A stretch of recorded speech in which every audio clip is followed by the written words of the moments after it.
It's been labelled the biggest change in teaching in 50 years. The Department of Education has delivered personal laptops to thousands of Year 9 students across the region, part of the federal government's $44 million plan to give every student access to a computer. Pens and paper, the technology revolution is here. From Year 9 up to upgrade broadband connections and pay big rebates for laptops at home. This is the toolbox of the 21st century. Of course, getting the laptops into the classroom forces the teachers to think about their own skills and their own training, and it forces the educational administrators to think about the curriculum.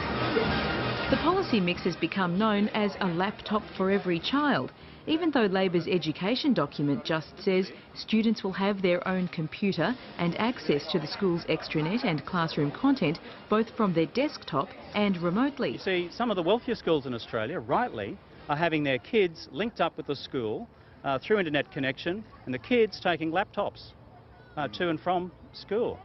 I want to see that made possible long-term for the entire nation. Access for computers for all children. Home. But I don't see that it needs an individual laptop per person. You don't actually know always what they're doing and what they've got access to.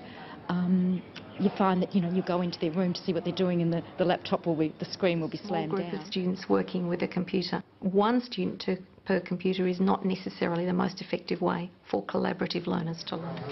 At present, Kialba Secondary College in Melbourne's West has about 80 computers to 250 students, but only has access to a technician for 2 days a week. Further teacher development is one of the most urgent priorities for the revolution.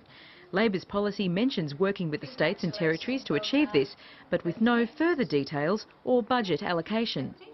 Issues, we understand that for this system to work, people have to have the computers, but they also have to have teachers in the curriculum that support the use of computers. All theirs until they leave school. They're very familiar with this world of technology, and if we can use their world to engage them more fully in their education, then that's a very, very positive. The question is, what will become of spelling, grammar and even handwriting?